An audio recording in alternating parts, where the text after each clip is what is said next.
In 2023, I played around 40 games. Some of these are from my backlog, but others are of course brand new releases from 2023. And just like last year, I wanna talk about these games, just quick fire review style. And as the title or the thumbnail says, in this video I'm gonna be focusing on the new releases of 2023, while in my backlog video I will be talking about my backlog games. That video won't be out when I upload this one though, but I'll add it to the description when it does release. So why not go down there to check it out and leave a like and a subscribe while you're there. And if it's not there yet, subscribe anyway so you know when the video will be out. I do really appreciate the support. Oh, by the way, there also won't be any spoilers at all, and while the order might seem a bit weird, I'm gonna go in the order that I finished them.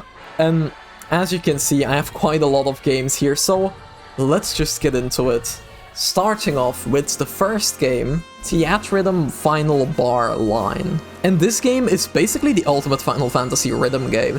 And if you count the DLCs, I guess it can even be the ultimate Square Enix rhythm game, since it literally adds some of the best OSTs in gaming with Nier and The World Ends With You, for example. I picked this up on release, and while I technically haven't beaten it yet, I did really want to include it. I basically just played through all of the songs from the Final Fantasy games that I personally played, and whenever I end up playing another Final Fantasy game, like I want to play 10 next year, then I'll come back to Theatrhythm and play those songs, because this game is just a good time. It has so many songs from so many games, and it also has two different types of rhythm gameplay, so it does change up things nicely. And outside of the rhythm game part, it's also an RPG, since you have these little chibi Final Fantasy characters fighting some enemies while you're playing the song. These characters can have different classes, they have different skills, and while you could just play the rhythm game, if you pay attention to your stats and your items, you can complete some bonus objectives for extra points and extra rewards. My only negative would really be how this is all portrayed visually on the screen. Maybe it's just a meeting, that could be very possible, but while playing the game, the screen is kind of split into two parts. One part would be the rhythm game with all the buttons popping up, and the other part would be the part where the chibis are fighting these enemies. And again, maybe it's just a meeting,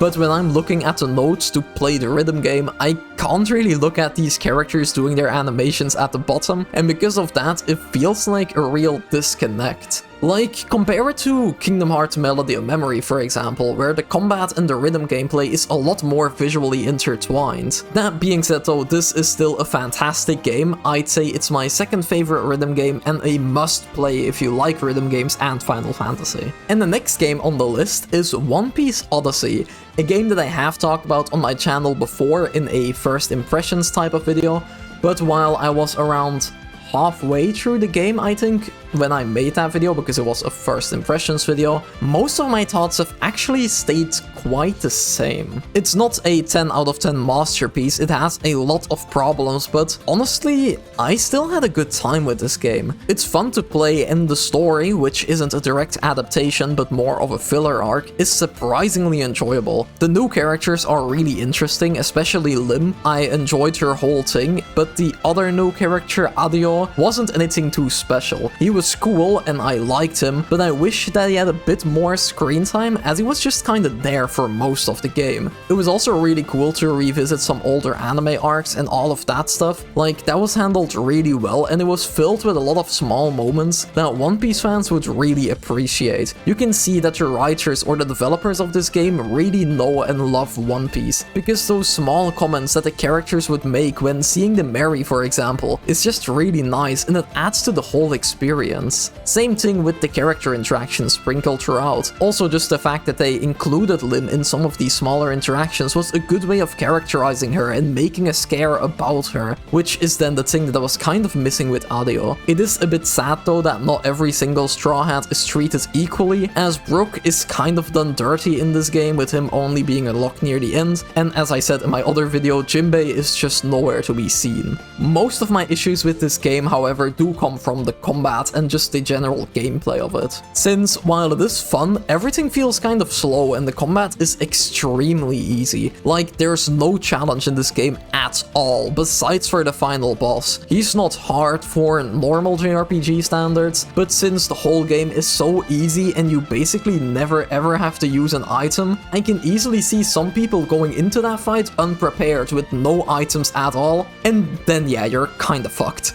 The post-game content for the 100% completion did have some cool and relatively challenging bosses though, and while I didn't play it myself, I feel like the DLC is a direct response to that criticism, as the trailers for it just show more challenging bosses. That's it for this game though. If you want more of my thoughts, again, I have a first impressions video on it, and as I said, most of my thoughts didn't really change, so I don't want to waste too much time on this game. It's fun though, don't get me wrong. But next up we have the Metroid Prime Remaster, a game that, in my opinion, is actually a really good example of what a remaster should be, especially in this age where we get remasters and remakes like constantly. The game just looks absolutely gorgeous, and while I personally haven't played the original, from what I've seen this does look a lot nicer. And the game itself is also just still a lot of fun, as the way that the game is designed aged really well. The gameplay loop was interesting, and while there is a lot of backtracking, it did a really good job at keeping it fun and interesting most of the time. I say most of the time because when you reach the end game, it can sometimes get a bit tiring to backtrack a really long distance through areas that you've already cleared out multiple times just to get that one new room or new upgrade. But in general, it's not that big of a deal, as the game is still really fun to play. Stuff like the challenge of figuring out where to go was nicely balanced as well. At first, I thought that it would be overly complicated, as some old games are sometimes a bit confusing in telling you where to go, but this game did a really good job at giving you enough to work with, while also not straight up telling you the answer. So I was able to finish this entire game without ever using a guide, which is always nice. The gameplay itself though does feel a tiny bit aged. You can do a lot of things like changing between your weapons, dodging, jumping, changing visors, but control-wise, managing all of these things during like a boss fight or something can get a little bit messy, since you will constantly be switching between them. But then again, despite my few criticisms of this game, I would say that I really enjoyed it, and as someone who never played a Metroid game before this, I'm very excited for when they hopefully remaster the second and third Prime game. And of course when the fourth game ever releases, which it hopefully does sooner rather than later. But yeah, Metroid Prime Remastered, very good game, highly recommend. And next up, a game that quickly became my favorite entry in its franchise. I'm talking about the Resident Evil 4 remake, because I just think that this game is absolutely phenomenal. Even if, as a remake, I don't think it's the perfect remake, as it does change quite some things from the original game. Both some iconic moments are gone, some iconic levels are gone, and the vibe in general is also changed up quite a bit.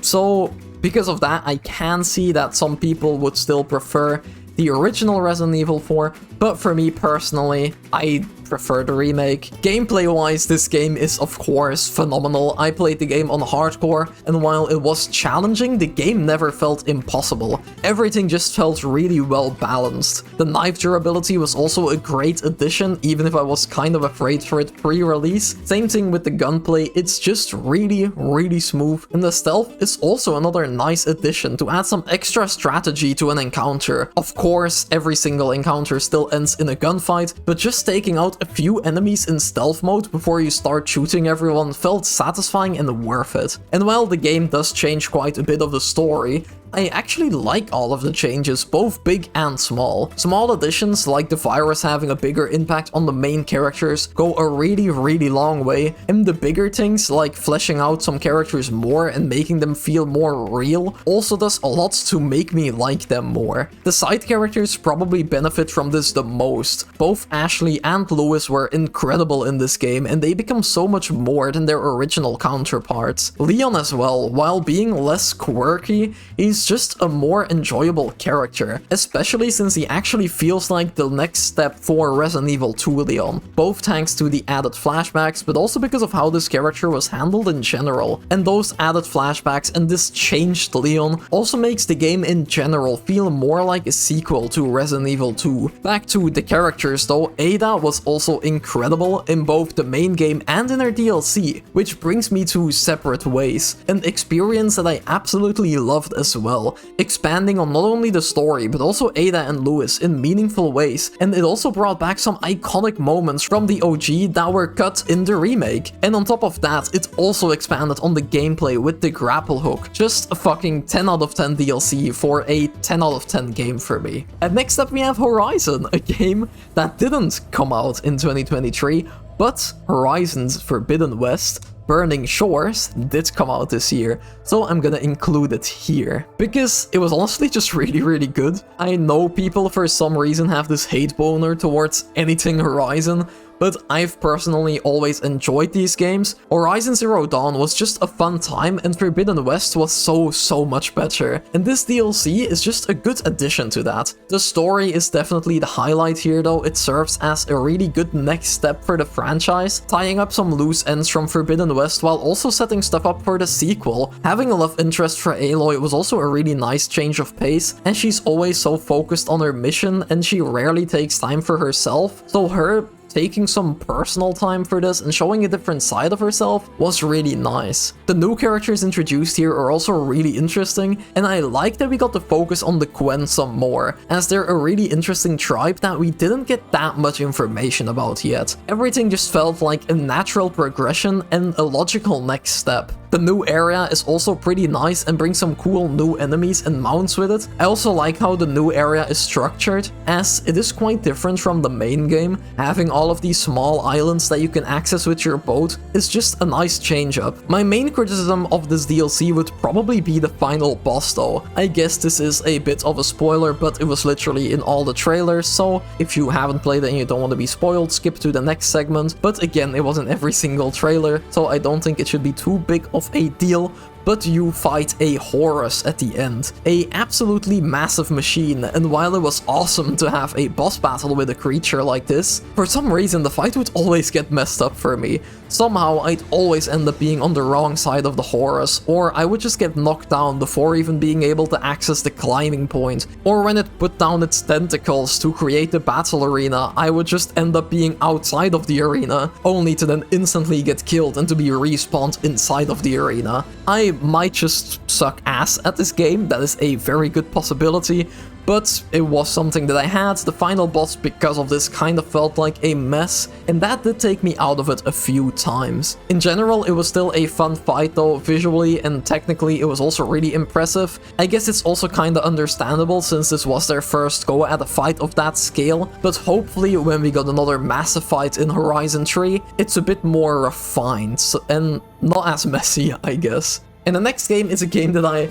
don't have physically. It's Persona 3 Portable, and I know that this isn't a new release from this year, but in early 2023, in January, they did port these games. So for a lot of Persona fans, this was probably the first time that they actually got to play a Persona game. I don't want to spend too long on this section though, since I talk about P3 a lot on my channel, but playing Portable was pretty fun. Of course, it's Persona 3, so the story and characters are all basically perfect, but to talk about the Portable exclusive stuff, while the female route is definitely framed as something extra and meant for a second playthrough, I do really like what this route adds. The new social links like Ryo and Sayori are really good, and while the new C social links are kind of hit and miss, I do love what they do for some specific characters like Shinjiro or Ryoji. Of course, it is a shame that Portable gets rid of some scenes in the 3D environments, but as someone who originally only played Persona 3 FES, playing this and getting all of the trophies was a fun way to revisit Persona 3. Even if the remaster was handled pretty badly with all all the messy AI upscaling, but all in all, I'm still glad that this version of the game is now preserved. And at the time, it was definitely worth playing,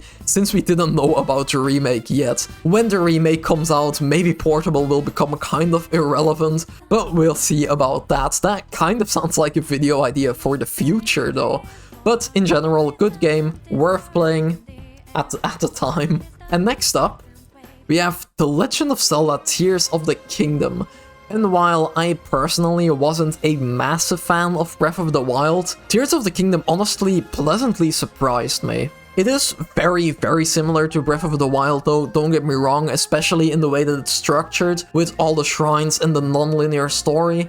And while that structure just isn't really for me, this game really surprised me with how much I enjoyed it. The new additions of the Ultra Hand, the Fusion, and especially Ascend played a big role into just making this game more fun to play and it made the world a lot more fun to explore. And talking about all of the new additions and exploring this world, I also really loved the Sky Islands. They were just a lot of fun to explore. I personally didn't really like the depths though. I don't know what it was about them, but they were by far my least favorite part of the game, and I avoided them as much as possible.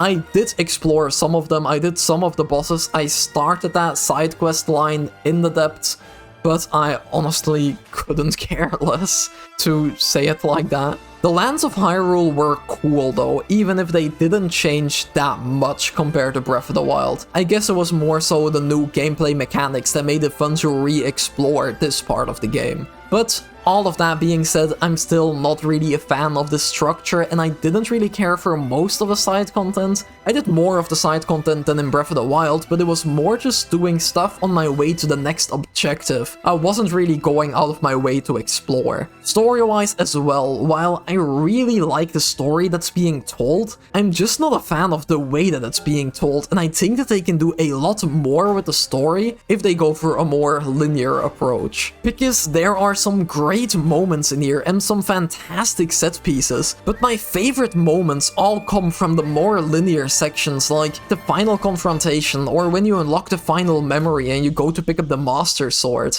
But all in all, while the way that the game is designed wasn't really for me, and while there was a lot of content in this game that I didn't really care about, I can't deny that this is a damn good game, and it definitely deserves all the praise that it gets, which is something that I never really thought of Breath of the Wild. Star Wars Jedi Survivor is a really good game. Not only was it a lot better than I expected it to be, not only is it a lot better than its prequel, but in general it's just a really good time. It is just a bit sad that, thanks to its really horrible launch, not that many people played it. That's not to say that that wasn't understandable though. The game at launch was really fucking broken, it kept crashing on PC, it ran like shit, and they definitely should not have released it like that. But underneath all of that, underneath all the technical issues, if you would pick that game up today for PlayStation, I don't know how the PC port is nowadays, but if you pick up that game today for PlayStation, it's a really good time, and I definitely recommend it. It's basically better than Fallen Order in every single way. The combat is not only improved and more satisfying, but also expanded upon, with the new stances and the new enemy types. But as with most games, the story is definitely my main reason for playing this game. And what they did here, story-wise and especially character-wise, was phenomenal. They really explore Cal's character and where he's at mentally after everything that's been happening since the previous game, as there was a small time skip and he's been through some shit. All of the side characters are also handled really well, and they all get some solid development. I especially like how they're not afraid to go into a bit of a darker place here. These characters, as I have been saying, have been through a lot, and they still are going through a lot, and they really show how it's affecting them mentally, and how they're starting to doubt themselves into whether or not what they're doing even has a purpose anymore. Because of this, the story is extremely character focused though, and as a side effect, the game's main story takes a little bit of a backseat here. The basic premise isn't anything too special, and it kind of feels like it's just here to strengthen our characters and to give them their development. The game in general just felt like a middle chapter in a trilogy, but that's not a bad thing. This game was really just made to focus on our characters, focus on what they've been doing, and focus where they're at mentally, and everything in the game is here to serve that purpose. So yeah, overall, I think this is a fantastic game, and I'm super excited to see where they take these characters next. And now, we've reached my personal favorite of the year, Master Detective Archives RAINCODE. A game that I also made a video on, another first impressions type of video, but while I enjoyed the game at the time of making that video, I ended up loving this game a lot more than I ever thought I would. But for some reason, I rarely see people talk about it, which is a real shame, because if you like games like Danganronpa or the Nonary games or Ace Attorney, I would say that RAINCODE is simply a must play. This game is also from the same creators as Danganronpa to give a little bit of a background to it, and while it is very different in some aspects, I would still consider it a spiritual successor. But while RAINCODE came out really early on in the year, ever since I played it, it's been stuck in my mind. And over time, the more that I think about the story, the characters, the world, the more I appreciate this game. There's just something about this game that's really hard to put into words. Because, to be honest, this game is far from perfect. It was clearly made on a pretty tight budget, even though it's a lot more ambitious than any of Kodaka's previous games. The game was also stuck on the Nintendo Switch, and it still is. So because of this, on launch, the load times were pretty bad, and the frame rate, while definitely not unplayable. I do want to preface this, like, real quick side note. I see a lot of people trash talk this game just because it's on Switch. Yes, it would be cool to have this game on PlayStation, have this game on PC. Yes, it would look a lot more pretty, it would run a lot better, but this game is far from unplayable. If you're not playing this game simply because it's on the Switch, especially if you have a Switch, I don't know what to tell you, man. This game works perfectly fine on the Switch, especially now, since they have updated the game a lot since launch, and one of the main updates did bring better load times. Now, I haven't gone back to the game since these patches, so I can't say how much it's been improved, but from what I've heard, it's a lot better now. The Nintendo Switch aside though, some of the murder cases are a little bit on the easy side though, but maybe that's because I played all of his previous murder mystery games, so I do kind of know Kodaka's writing style and stuff, but here there were a few cases where I was mostly able to figure out who did it or how they did it before we even got to the mystery solving puzzles. But, and here we get to the good part, even if I would sometimes be able to figure out kind of who did it or kind of how they did it, the game is still incredibly fun because of everything surrounding this. The characters are just an absolute joy. Both the main characters, the major side characters, and the side characters that you meet in specific chapters. The story of each chapter was also really interesting, both in the way of the mystery that we're solving here and now, but also in the way that it connects to the bigger picture, as your main goal of this game is uncovering this city's ultimate secret, and you're also trying to figure out the identity of the main character as he suffers from memory loss. And every single chapter builds towards this in one way or another. What's also really fun is how the mystery is solved. Every chapter does have some repeating minigames, like in Danganronpa you have the non-stop debate, or in Ace Attorney you have the cross-examination. Here you also have stuff like that, but every single chapter also has a completely unique element from a gameplay standpoint, which makes every single chapter stand out, and you're always looking forward to what the next chapter does, because who knows what they're gonna throw at you. This is both in the way of unique mini-games that are only used in specific chapters, or just the way that the entire mystery labyrinth, that's what the mystery solving part is called, just the way that that entire thing is structured, really just depends on what chapter you're in, and it makes everything so much more fun. The main story is also just really fucking good. I know that I mentioned the characters earlier as well, but the cast in this game is just genuinely fantastic, especially the main duo. The character arc that they went on was just so incredible, but I feel like this RAINCODE section is getting a bit long, so I should probably wrap it up. I'm also planning on making another review on this game sometime in 2024. Now that the DLC is out and all of that stuff, I'm gonna play through the DLC, and then I'm gonna make one big RAINCODE review. So yeah, you all should play this game. I can't say for sure that you're gonna end up loving it as much as I did, of course, but if you enjoyed any of the other games that I mentioned in this section, I'm sure that at the very least you'll have a good time with this game. Genuinely just an underrated gem, and I can't recommend this game enough.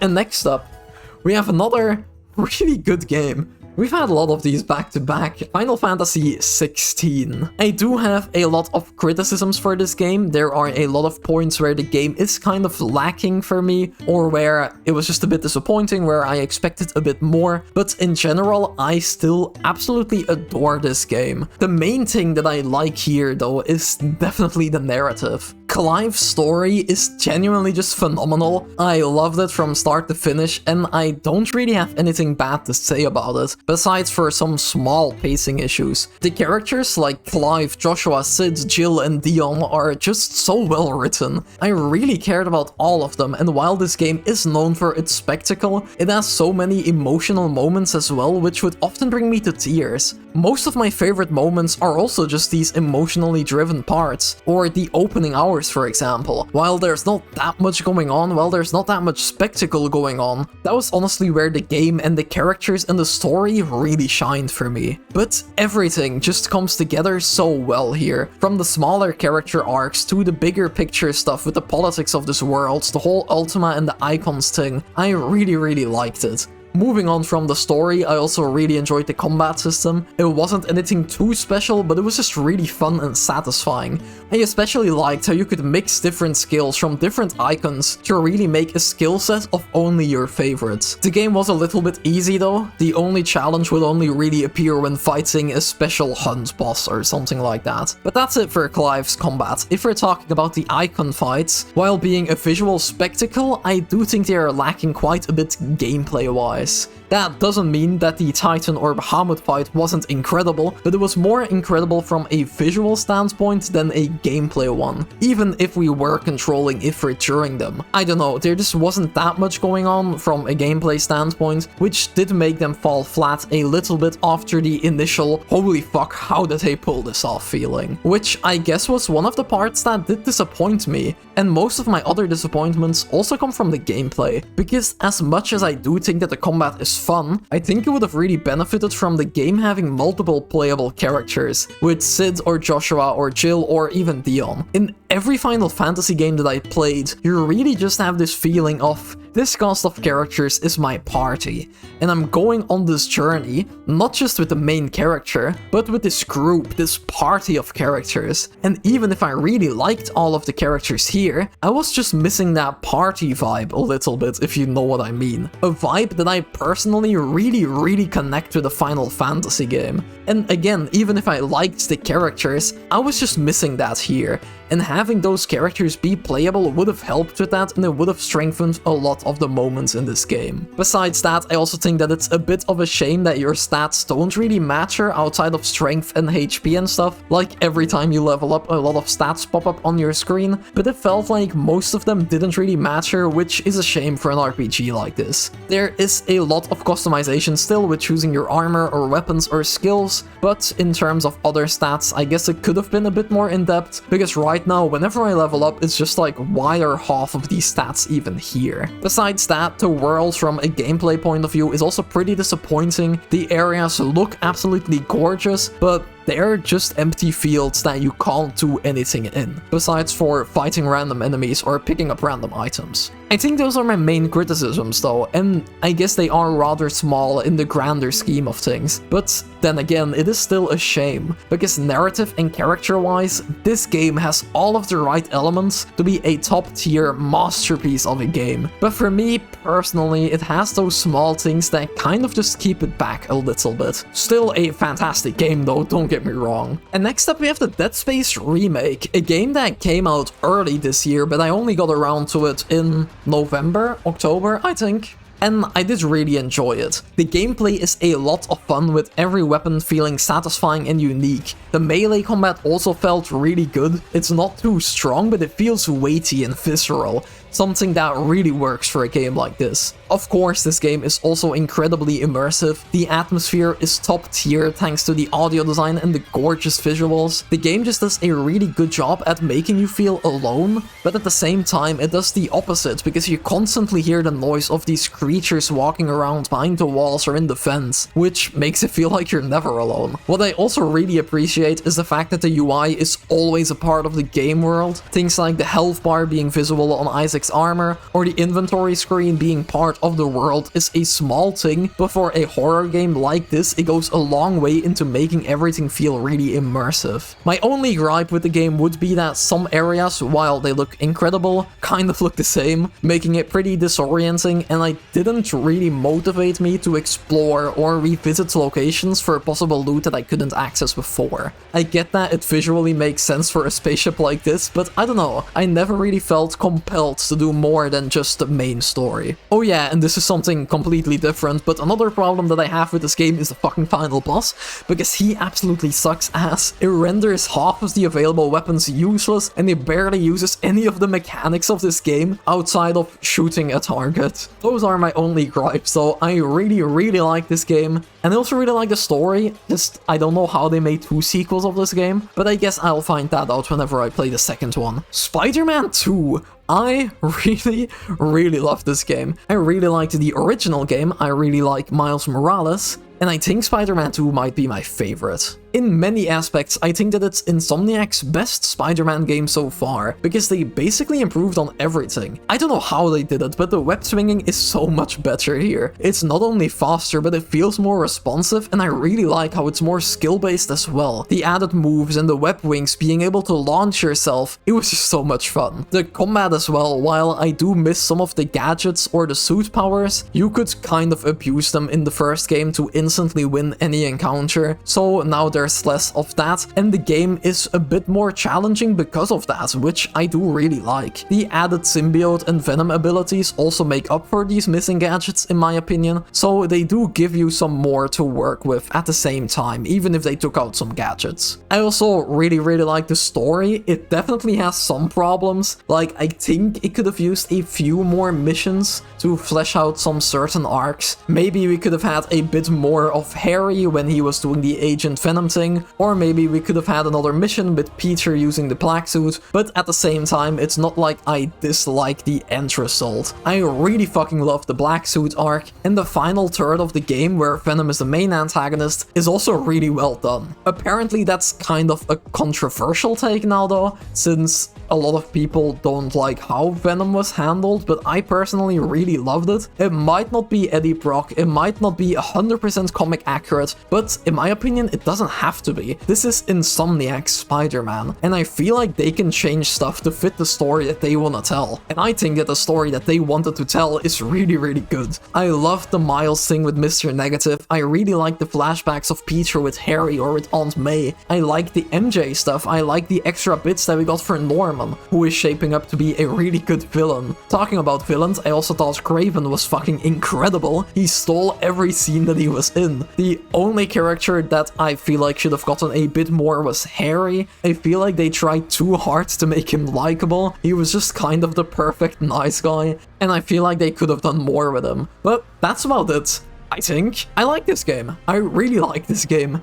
It's tied with RAINCODE for my game of the year, and since RAINCODE is more of a visual novel, some people wouldn't consider that a game, so I guess Spider-Man 2 is my game of the year. And next up, we have another game that didn't technically release this year, but it had a DLC releasing in 2023. Tales of Rise had its expansion Beyond the Dawn releasing a few months ago, and I'm not gonna talk too much about this. I have a complete spoiler-free review up on my channel, so I don't want to repeat myself here too much, but I really liked it. It was a little bit disappointing content-wise, since there was no new area or no new skills or anything like that, but I loved everything that was here. The characters were amazing as always, the new plotline with the new character was really interesting, and the final boss was awesome. The ending also got me a little bit emotional because they made me say goodbye to these characters again, man. And it was hard the first time, and it definitely wasn't easier the second time. That was it, so good DLC to a fantastic game. Again, if you want more spoiler-free thoughts, I have a video on my channel and I'll have it in the description as well. And then we have another game that didn't actually release this year, just like Tales of Arise and Horizon before. God of War Ragnarok got its DLC, a free DLC, God of War Ragnarok Valhalla, in the beginning of this month. And somehow, it was fucking free. For the amount of content here and the quality of the content here, I would have honestly gladly paid for it, but hey, I'll take it. This DLC is basically an epilogue to the main story and it's structured like a roguelite, but since I'm personally not really a fan of roguelites, that would probably be my biggest problem with it, but it's not even a problem since that's literally just a personal preference thing. Even if I really love the combat of this game, the entire looping thing just wasn't that interesting to me. The story and character stuff is an easy 10 out of 10 though. As someone who's been playing these games since the original trilogy, this was an extremely rewarding experience. And just in general, this is a great epilogue that makes Kratos' character journey even better. Since it did come out pretty recently though, again, I'm not gonna go into specifics. I'm gonna have a God of War Ragnarok video in January or February. I'm gonna be honest, it might be delayed again, but there I do talk more about the game in general and this DLC, but for now, this will have to do. I really enjoyed this DLC, and if you haven't checked it out yet, you really should. And just like that, we've reached the final game of the pile, Wo Long Fallen Dynasty. Earlier this year, I wasn't even planning on playing this game, but in January I played Stranger of Paradise with 2 of my friends, and then later in the year we played Nioh 2, and now we're just kind of playing through all the Team Ninja Souls games, which led us to Wo Long Fallen Dynasty, and I personally did enjoy this game. It is a bit hard to rate it though, since I did play the whole thing in co-op, which makes for a very different experience, but it was just a fun time. The combat is really fun, the parry is super satisfying, and the parkour is a welcome addition, which does add a layer of verticality to the exploration. And also just the fact that you can play this whole game start to finish in co-op is really cool, and I really wish more games did something like this. Besides all of that though, the game is pretty whatever. The story is basically nothing, and there aren't really any memorable characters. The level design also ranges from bad to decent. Some are just pretty boring to explore, aren't visually interesting, and are pretty confusing, but others take place in more interesting settings and are more streamlined, which is then less confusing and also just more fun. Then there's also the flag system, which I'm personally really double on. You basically have a rank in each level that starts at 0, and throughout the level you can search for flags, and these flags then rank you up. It basically just gives you a stat boost. The enemies also have this rank, and no matter how strong you are, no matter how good you are at the game, no matter what level your character is, no matter what stats you have, you don't really stand a chance against a rank 20 enemy when you're, let's say, rank 10 or something. It's a cool way to make the player explore a level, but at the same time it really fucks with the balancing. Since dying is rarely your fault, we would often try a boss fight while we were rank 18 and the boss would be rank 20, we would absolutely get destroyed, then we would just run around the level for 10 minutes, find the final flag, and then we just kill the boss first try. Souls games are all about overcoming challenges, but this system just kind of fucks with that. Another criticism would be the fact that they constantly reuse enemies as well. It made a lot of the levels feel samey, even if they do look differently visually. Oh yeah, the game also kept crashing, which is really annoying. There's this bug that cutscenes would often freeze and crash the game without saving progress. So imagine running through an entire level, finding every single flag, walking into a boss room, the game crashes during the boss introduction cutscene, and you have to do everything again, down to re-inviting your friends. And that's just not very fun. I'm also surprised that this hasn't been patched since the game came out in March, and we literally finished the game last week. That's it for Wo Long though, not the best game, definitely not the best game, but still a fun time, especially with friends. But that was it. Those were all the new games of 2023 that I played this year. Looking at this pile, actually just downright insane how many fantastic games we had. Like, I just picked out some of my favorites. Resident Evil 4, Tears of the Kingdom, Jedi Survivor, RAINCODE, Final Fantasy XVI, the Dead Space remake, and Spider-Man 2. All of these games had a chance of being my game of the year in any other year, but somehow, for some reason, they decided to release them all in 2023, which is insane if you think about it. And because of that, I also think that a lot of hidden gems, like RAINCODE, probably got overlooked by a lot of people. And even then, I haven't even played all of the games that came out this year. There's a Star Ocean 2 remake that I really want to play, and I'm sure there are some other ones. This year was downright fantastic, and because we had so many fantastic games this year, that's also why this video is a bit on the longer side, since I did want to give all of these games the time that they deserved. But that's it for me though. Again, if you're interested in my backlog of 2023 video, that one will be out soon. Maybe it's already out when you're watching this. In that case, it'll be on top of the description. It'll be one of the end cards on screen now or on screen in the outro. Subscribe if you want more videos like this, leave a comment, tell me what your game of the year was, because again, so many good games. Leave a like on the video, again, leave a comment, let me know what you thought of everything, but I'm gonna leave the video here. Thank you so much for watching, I hope you enjoyed the video, and hopefully I'll see you all again soon.